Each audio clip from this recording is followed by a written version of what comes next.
Okay, today we'll begin with how to develop web services in .NET framework.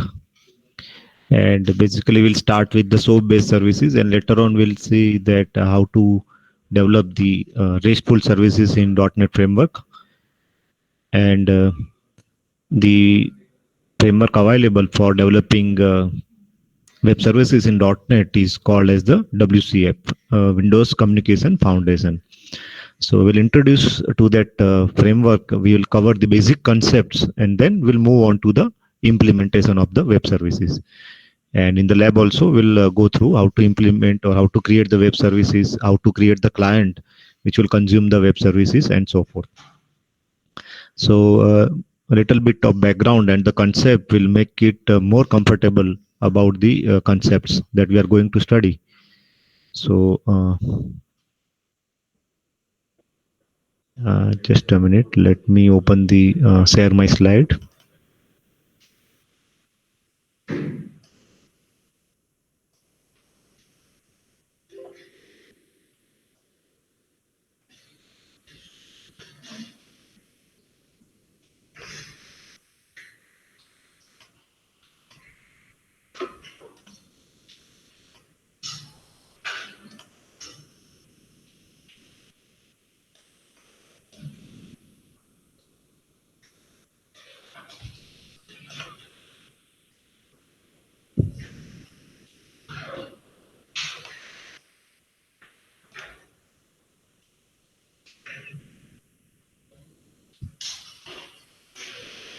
Okay, is my slide visible?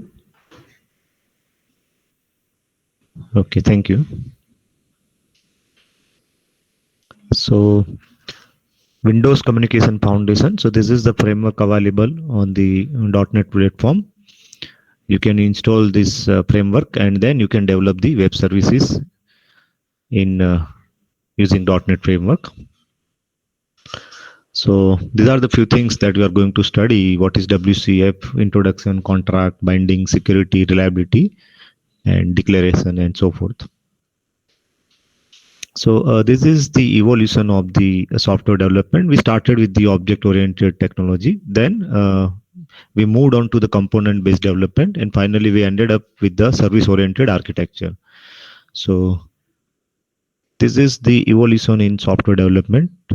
In between, there was component-based architecture, wherein the functionality were developed in form of components. If you remember, have you heard COM, COM, COM, DCOM? I don't know whether you heard that technology or not.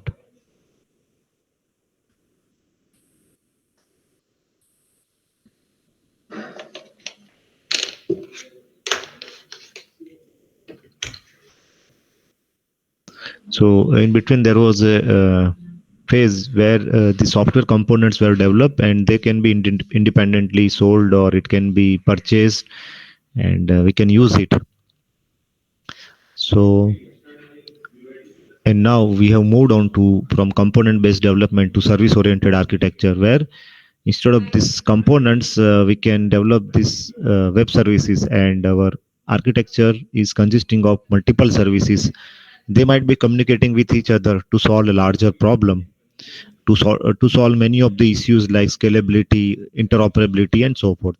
So some of the drawback with a component based software development was the language and platform needs to be same, while in case of service-oriented architecture, the client and service can be written in completely different languages using different frameworks, tools, and technologies. So those are the benefits of service-oriented architecture, and now people strive for applying this architecture for enterprise applications or complex applications.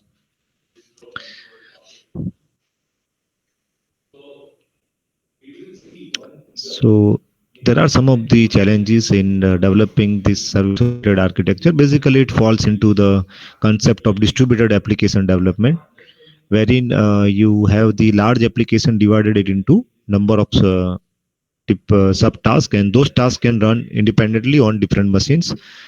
So there are multiple benefits that you get. The scalability, because now there is no single server or single computer is not the bottleneck. Otherwise, we are restricted by the amount of processing power or RAM or memory for that computer only or for that server only. But if you are using multiple computer, the task is divided into subtask, usually independent, and then or having lesser dependency on each other, and then they can communicate with each other. So there were some of the issues, like what are the challenges, like if what if we use different programming models for different tasks? What about the security and reliable messaging, like what if the message is communicated between the different processes running on different machines? What if they are hacked or they are stolen by someone, some hacker, right? Then some of the issues like interoperability with other applications, because suppose, does this all these client applications needs to be developed in the same language or not, or the same operating system or same framework is required to run those application or not. So, and we need to increase the productivity of software development too. So these are some of the challenges for developing distributed applications, and those were basically many of the aspects were solved by the service oriented architecture. So Microsoft came up with this WCF, which is the unified framework for developing service oriented application. And before that, Microsoft had many different technologies, and there are complementary technologies also, like Windows presentation framework or workflow management, InfoCard. So this WCF framework will replace some of the existing technology from the Microsoft. These are the list of the things like ASMX. These are the old web service. Then we have web service enhancement. Then we have .NET remoting, COM plus architecture. Then MSMQ, which stands for Microsoft Messaging Queue. So these are the different uh, framework and model for software development. And now Microsoft wanted to combine all of these different kind of technologies for under a single framework to satisfy all the different kinds of needs. So Microsoft came up with the solution called WCF, and that's why it is called Unified Framework for developing the different kind of solutions for different technologies. So the reason is it will have backward compatibility. So I have developed, or I'm using the solution provided by the Microsoft called MSMQ, and if I'm switching to a WCF framework, then still I will be able to support the older client because they are using this MSMQ, and WCF supports that. Or some of the existing application uses the .NET remoting framework, then still in the newer technology or the newer model or newer solution, it will support the existing clients which uses the .NET remoting for communication purpose. So let us understand the basic principles behind this WCF framework. The application is divided into two parts, client and service. So entire application needs to be written in two parts. One part is service. So all the functionalities are performed by the service, and the client application will serve the purpose of rendering the GUI and making a call to the service to perform some to execute some business logic. So you already know n-tier architecture, yeah, three-tier architecture, right? In which you divide your application into the, say, backend or database part. Then you have the business logic or middle tier, and then you have the front end part. So here also, instead of the three-tier, it is mainly two-tier. And you can also say it could be three-tier because service might be communicating with the backend part.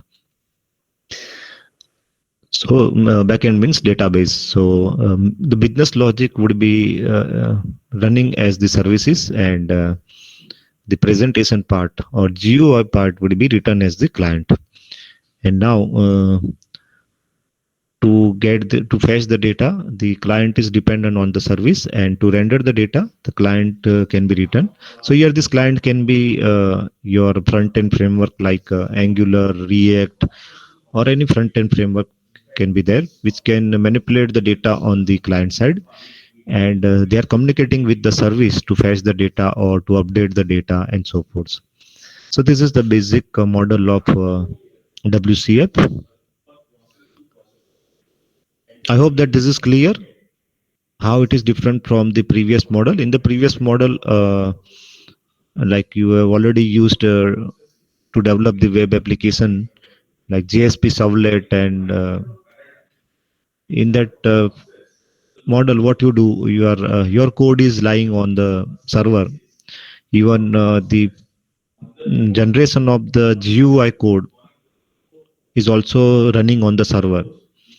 But here, the front end is separate and back end is separate. So your business logic part is running as a set of services, maybe one or more services, and even these services may communicate with each other to solve the single task, to solve a single task. So I hope that it is making sense now. Okay, fine. So how this messages gets communicated? So there is a concept called endpoint.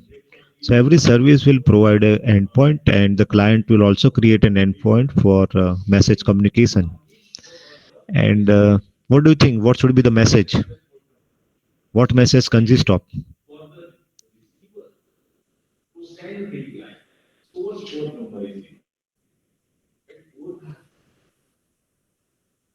Okay, message is consisting of header, body. But what is inside body?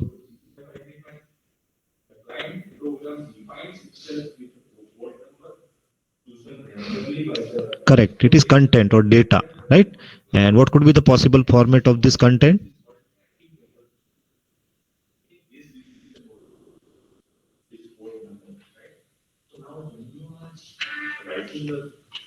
Correct. XML, HTML, JSON.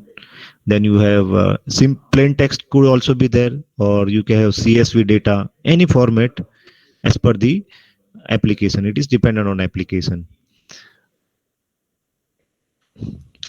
But if you want to make it interoperable, then usually we go for the standard format like XML or JSON. Or even you can suppose I want to send a say executable file, even it could be binary data also. So it is not necessarily that it could be only few of the things. You can have any data as you wish. That depends upon the application. Suppose it is live streaming or video conferencing or chatting.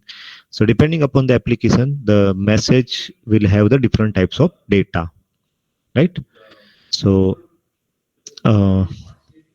okay. Now we'll talk about the endpoint. So what is endpoint? So endpoint is basically consisting of three parts. We call it as ABC. So A stands for address, B for binding, and C stands for contract. So every service will be running on particular server. So the location of the service would be determined by the address part. So that's why we call it as a where part. So where the service is running. Next is binding. Binding will specify how the message communication will take place. What are the protocols used? What are the different encodings used? Whether they are reliable or not, or all these features of communication, how the communication will take place. All these things are decided by the binding part, and that is called how part. How the communication will take place between the client and service. How the messages would be transferred. So that is binding part. And finally contract part, that means what the service is doing, what kind of offerings by the service provided to the client. So that is called contract. So is it clear? This is the most important part of the web service. Any web service, every web service must have an endpoint for communication. So every web service must define these three things, ABC. And the client should know before it can communicate. So suppose I want to communicate with you, I should know that you know the English language, and that's why I can communicate with you in English language. But if you don't know English language and I will be speaking English language, then there is no communication, right? So every client must know what are the offerings by the service, how they are communicated, what are the format in which the data transfer will take place, everything, which protocol should be used, how whether the data would be encoded or not, and most importantly, where the service itself is lying. All these informations are part of this endpoint called ABC, right? It is divided into ABC.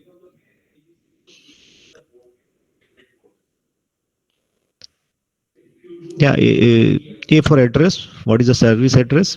Usually, it is the URL. Binding means we can specify the format or protocol used by the service. For example, whether we are using HTTP protocol or HTTPS protocol or TCP protocol or some other protocols. All those will be part of binding, and contract is what the service is doing, what kind of functionality is done by the service. So whether it's a weather service or whether it is a money conversion service, news service, or any such service are there.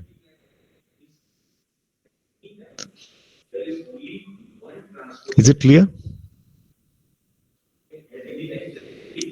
And we'll go into the more details.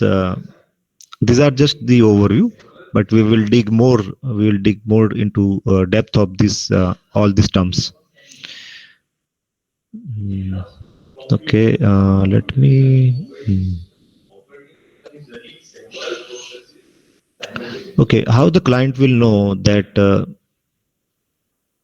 there is a service, because and service is performing this task, a set of functionality offered by the service. How the client will know that?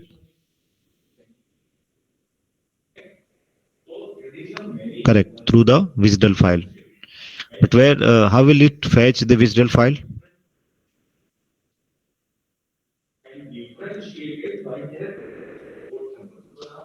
So, or from where it will fetch the WSDL file? Okay, repository. Where this repository is lying?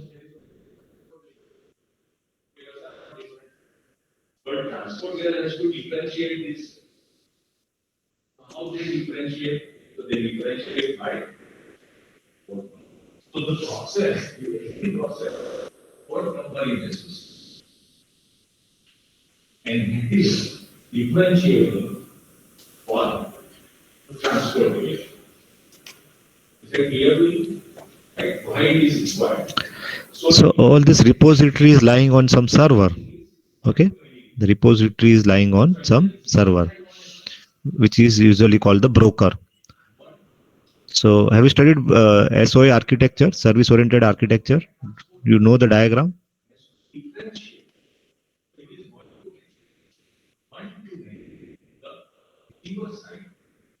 Yes or no? There are three components: client, service, and broker, right? So on the broker, this information is lying. But right now, what we will use, uh, the service or on the server itself, this information will be stored. So right now, we can temporarily uh, uh, remove or avoid the broker component from this service oriented architecture. Is it clear? So this information is itself is available with the server on which service is running. So that means the location of the service as well as broker are same, but in practice it could be different also. Okay, so this is something like phone directory service. So suppose I want to get the information about the say some doctor in my city. So there might be some service, phone directory service, from which I can search the or some website where I can get the contact detail of doctors, right, in my city. So there are three part, but there is so there may be directly the hospital in which I need to contact, where I can find out the particular contact detail of particular doctor.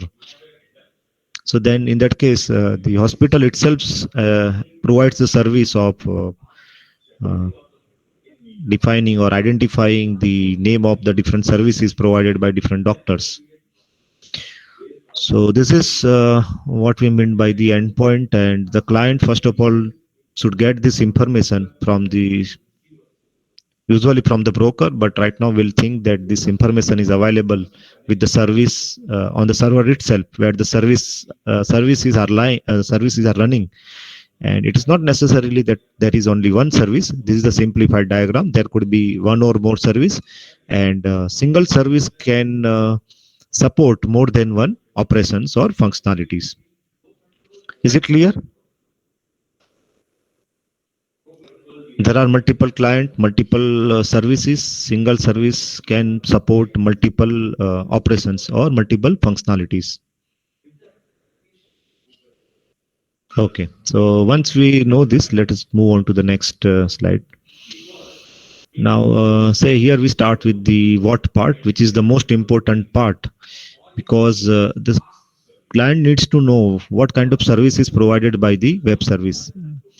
What are the different offerings, whether it is used to give me the current news, or whether this service gives me the live score of currently ongoing match. So that thing is written as part of the contracts. So in programming languages, what programming language construct should we use for contracts?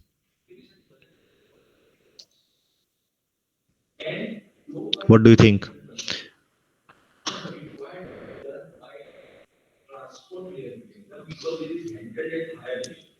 Contract is basically an agreement between the client and service. So what do you think? Which programming construct should we use as the contracts?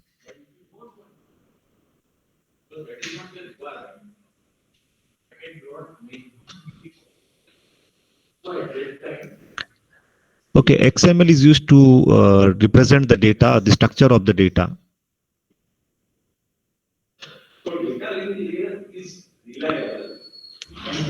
I want to, that means service wants to tell to the client that these are the functionality supported by me. Okay, so which programming construct is best appropriate for it?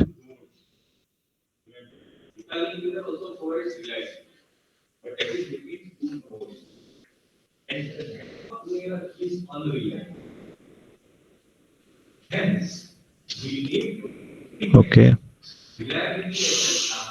Yeah. So before we look at the types of contract, all of you know interface, right? Most of the programming languages support interface. So interface, using interface, you can define what kind of functionality is performed by the web service. Is it clear?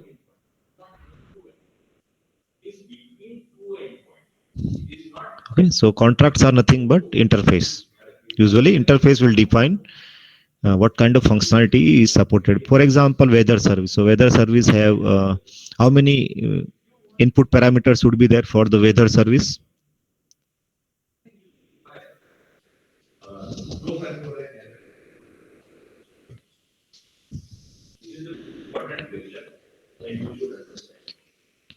Okay, correct. Date, then location, time, right? Correct. City, that is area. So these are the input parameter for the weather service. What is the output?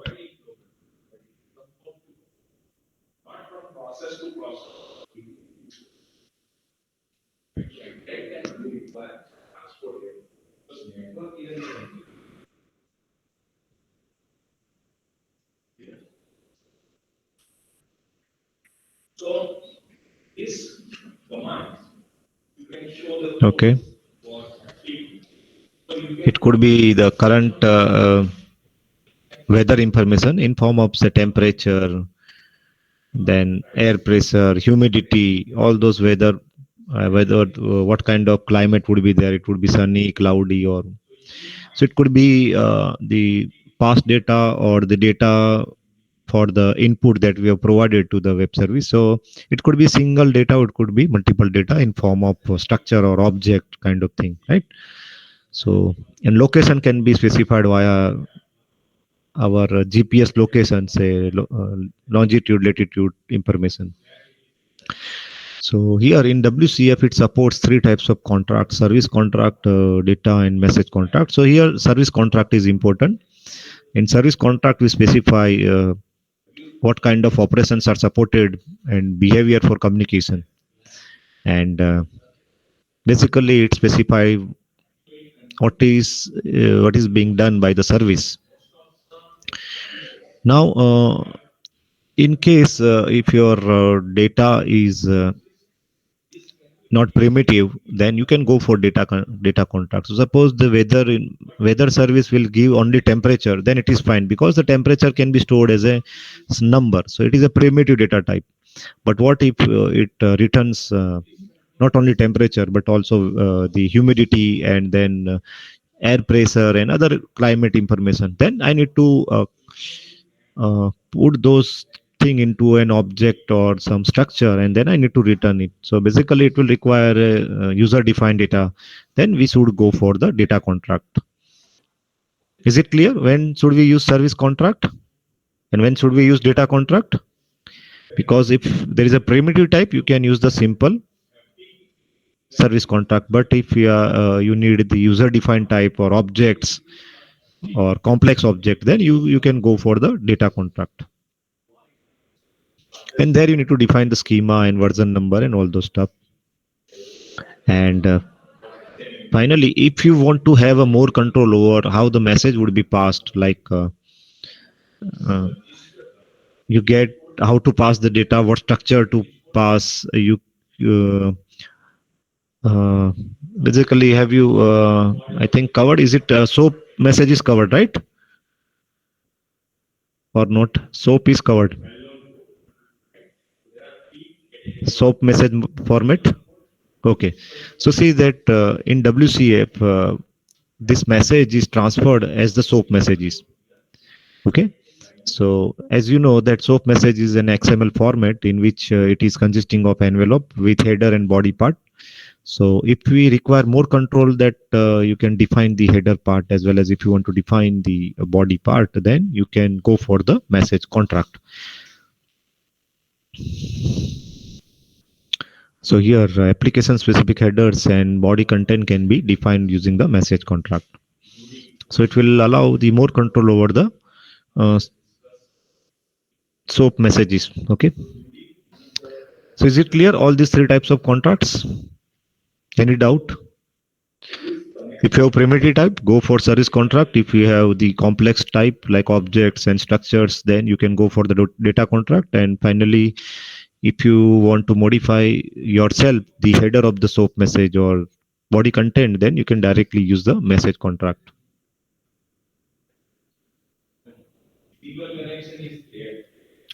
Is it fine? All the three types of contracts supported by the WCF framework. Okay. Yeah. Now there are different ways for communication between the client and service. So it is mainly supports three types of communication: one way, request, reply, and duplex. So on one way, client will send a message to the service, and then it is not waiting for the reply. While in case of request reply, client will send a message and then waiting for the reply from the service, basically an acknowledgement. Okay, so the first one is like you fire and forget kind of thing. You send a message and forget about whether it has been performed or not. Or in the second request reply, it will wait for an acknowledgement whether the service has received the message or not. And in the duplex message is a complex message in which two channels are used instead of a single channel for communication. So first channel will be used for message communication from client to service, and second channel will be used for callback from service to client. Is it clear? Three types of communication methodologies used by the WCF framework, and there are many other, but these are the three primary methods for communication.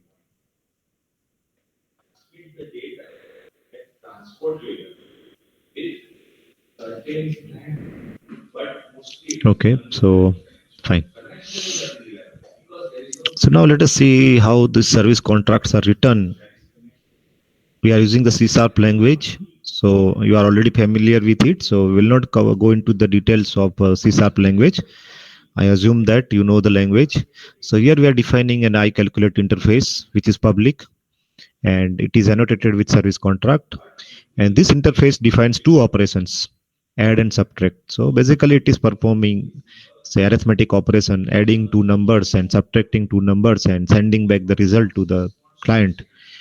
And both these operations are annotated with the operation contract. So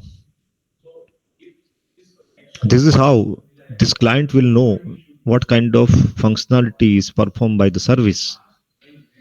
So when the client will download the WSDL file from the server, within the WSDL, this information will be present. And you can see that there is no implementation here because the implementation is done. It is only done by the service. Client is client is least concerned about how they are performed. Okay, it is not concerned about how these two operations are implemented by the web service. So for simplicity, these simple examples are taken, but you can think of it as any complex operations which is running on the service side. So is it clear, this thing, service contract, operation contract?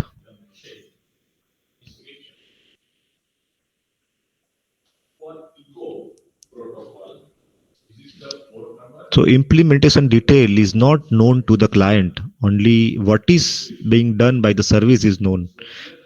So for example, there's something like I send my car for the maintenance, for repairing or maintenance. Then I'm least concerned how this maintenance is being done. I'm concerned about what will be done, whether the filters will be cleared or oil will be changed or not. So I'm concerned about only what are the things done by the mechanic, right, or the service center. I'm not concerned about how they are doing it, right? Is it clear?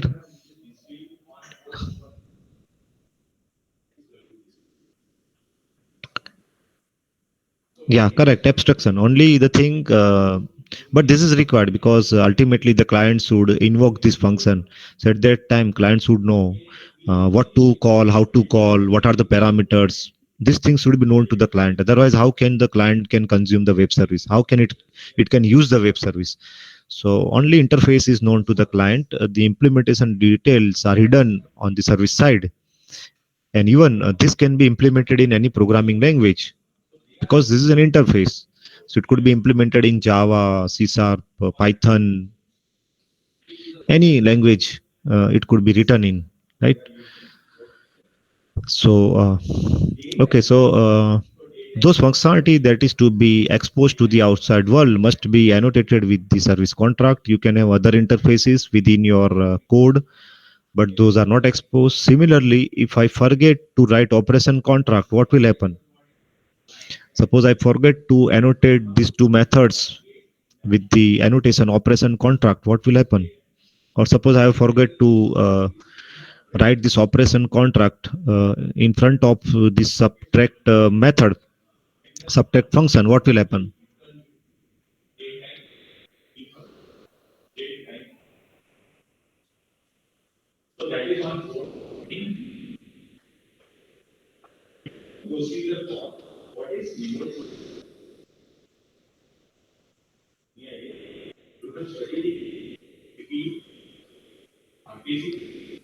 So it could be by mistake I have not written this annotation operation contract before these two methods add and subtract. So see that this is it is mandatory to write this operation contract. If you do not write operation contract before the method name, then those method will not be visible to the outside world. Okay. So only the methods which are annotated with the operation contract will be visible or part of the WSDL.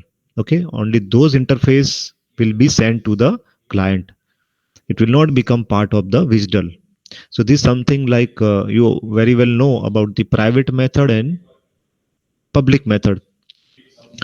So only the using the object you can invoke only the public method. You cannot invoke the private method. Private methods are for for internal use. Okay, it cannot be exported to the outside world.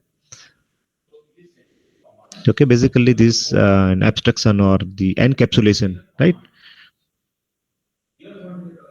So they are not meant for the outside world. So similarly, the methods that you want to expose to the outside world or to the client, you should or you must annotate it with the operation contract. Is it clear? So sometime if you try this, if you implement this, and then if you create a web service and by mistake if you forget it, then you cannot invoke it. You will receive an error while you try to invoke it. So that's why we are emphasizing on this concept. Still, no worry. If you find any error, we will be there during the lab. We'll try to sort out the issues.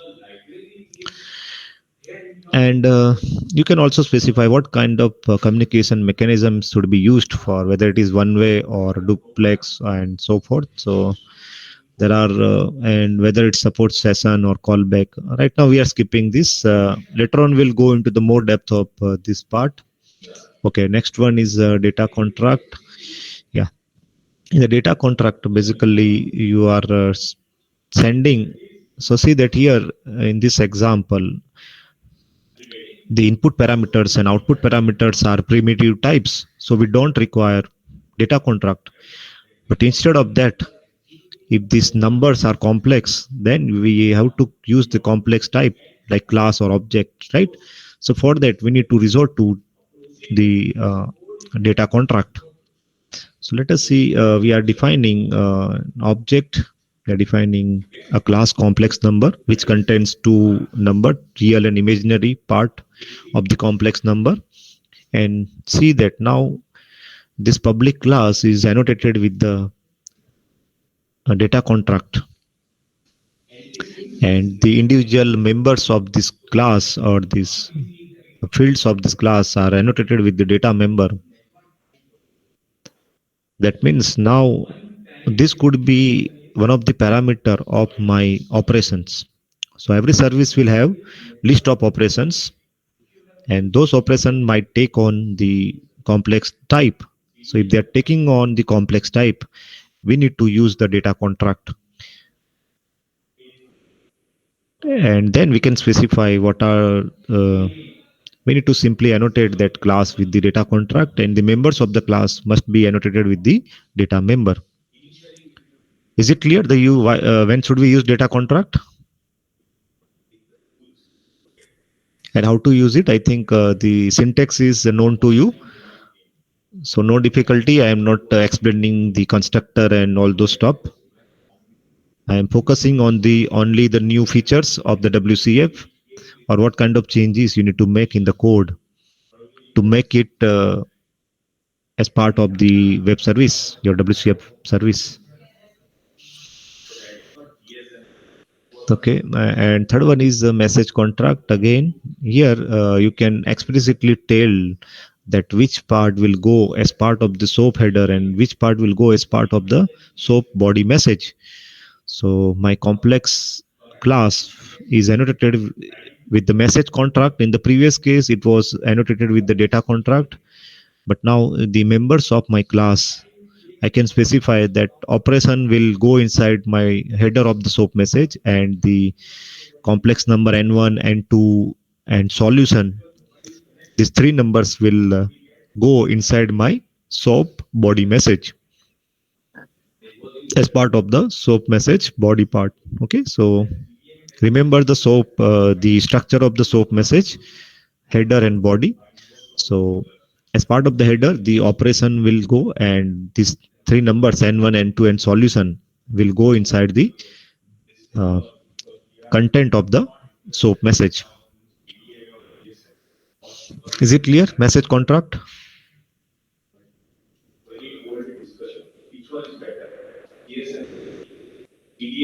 Okay, now the important part of the WCF, web services bindings. So using bindings, you can specify what kind of transport mechanism is used. So whether we are using HTTP protocol, HTTPS protocol, or TCP protocol, and there are other protocols like MSMQ and IPC. What is IPC?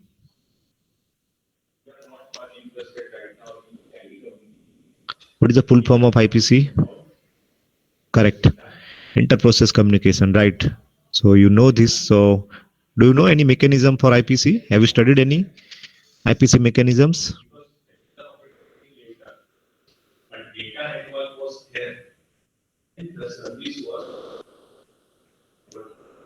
Okay, right. RPC, right? Any other thing other than RPC? RPC. Okay, RPC is there. Fine. Correct. Pipe. Okay, so pipe is used between two processes for message communication. So there are pipe protocols are available. You already studied in Linux or Unix, right? Similarly, pipe concept is available on other operating system like Windows and others. Right? So there you can use this pipe mechanism. And not only that, this WCF framework is extensible in the sense that it supports the custom transport mechanism also. But again, that is an advanced part of this thing. Usually, normally we will deal with HTTP or TCP or IPC only. Now, what kind of encoding for the data which are passed from client to service or vice versa? So there are different encoding, the text format, binary format, or even custom formats. And third thing is about whether it supports, what kind of security is supported, what kind of reliability, whether it supports a transaction or not. So here, remember, this terminology is somewhat different. Normally, when we say HTTP, we call it as a protocol. But here, remember, in this WCF framework, they are called as a transport mechanism. And the security and reliability or transaction aspects are called protocol. Just see there is a change, and that's why I am emphasizing. Otherwise, you know this thing. So security means whether the messages are secured or not. And what do you mean by reliability?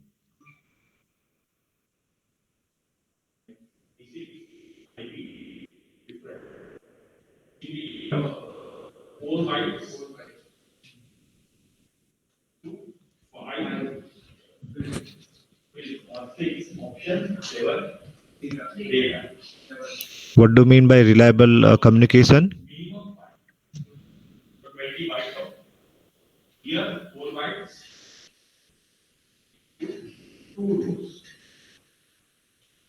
Okay.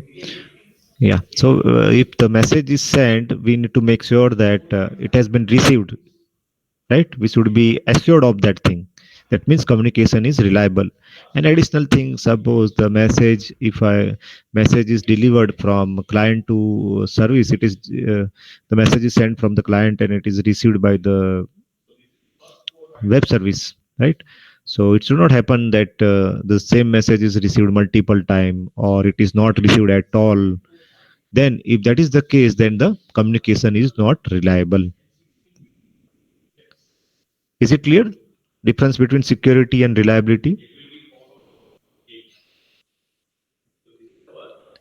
Security means the data cannot be eavesdropped, and even if it is eavesdrops, the people won't be able to decrypt the data. So that kind of thing is security. And now, what about transaction? Here, TX stands for transaction. So what about transaction? whether the communication supports or the service supports the transaction ability or not. What do you mean by transaction?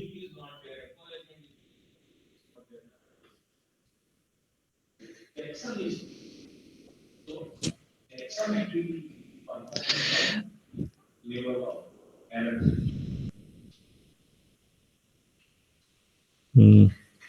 Message is passed from source to destination. So we call it, should we call it as a transaction?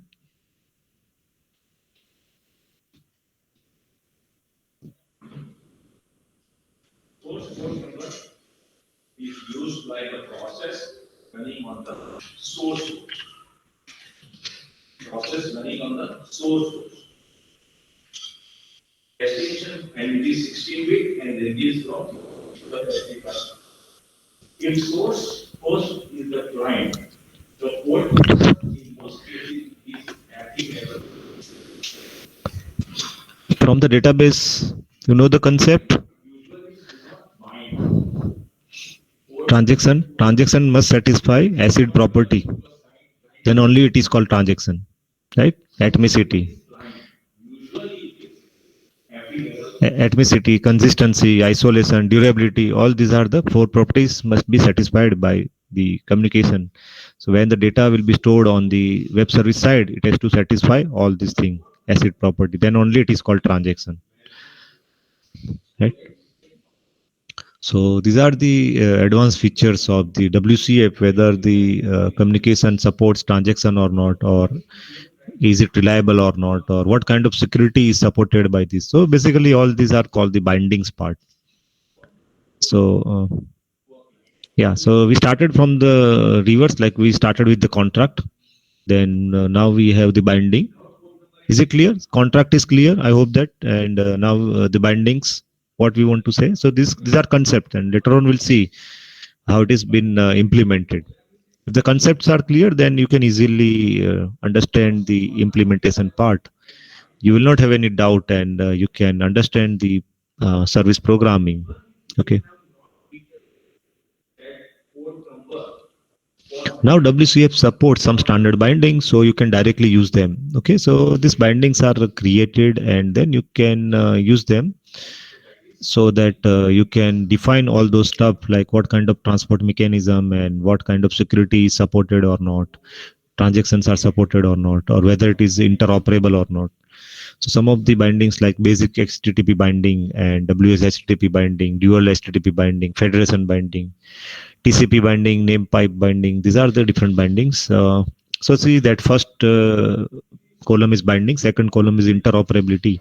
So interoperability is the important part, whether it is interoperable or not. So there are certain standards are available. All of you are introduced with the WS standard in the theory part. WS standards. WS standards are called web service standards.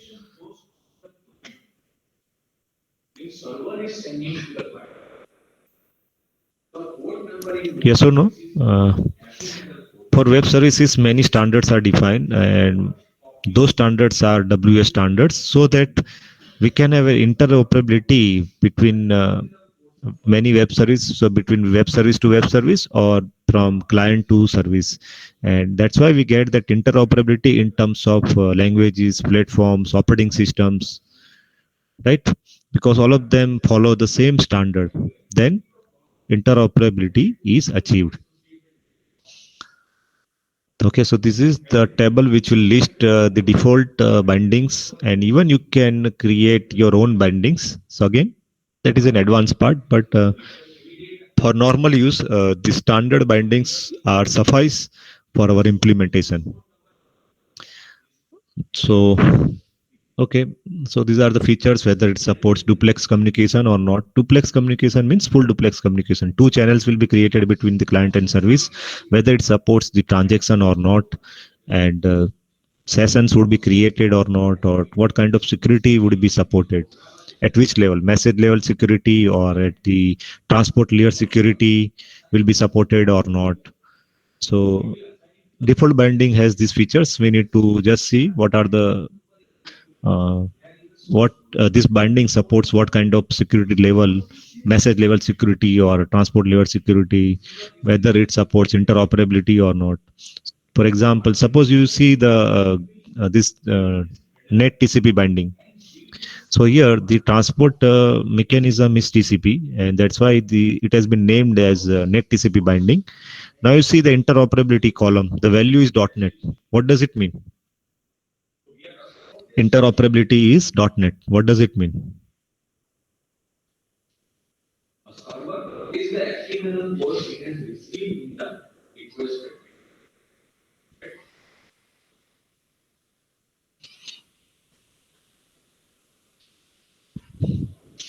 Are you getting my question? There is a net TCP binding with the interoperability value .NET.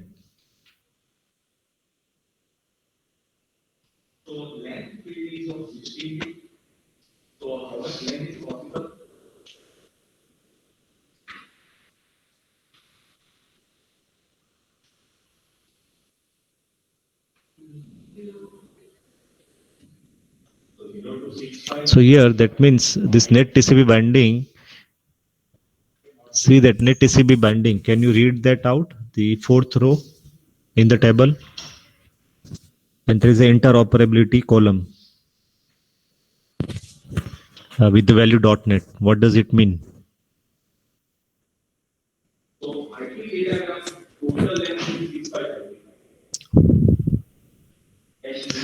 That means if we use this binding, then my web service is compatible with only .NET.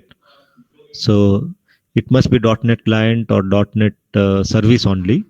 They can communicate with this net TCP binding. So it is not WS standard. So it is not interoperable with other languages or platform, because standards are defined, and if everybody will follow that, then communication will take place. If everybody use different standards, then communication will not take place. So for example, suppose we go in some foreign country, and if we don't know their language, then we cannot communicate there. So suppose English language has become standard, then people can communicate from different countries with each other because they know the same language. If they are not following standard, they cannot communicate. Okay, so some standards are defined and people has to follow them, so that you get the interoperability. So my client can be written in .NET and my service can be written in Java if they follow the standards. But if they do not follow the standards, communication is not possible. You must use the same tools and language for writing the service as well as the client. So this interoperability part is important from our viewpoint. Okay, fine. So we'll stop at this point, and in the next lecture, we'll continue with the remaining topic of the introduction of the WCF service and the other features of the WCF framework.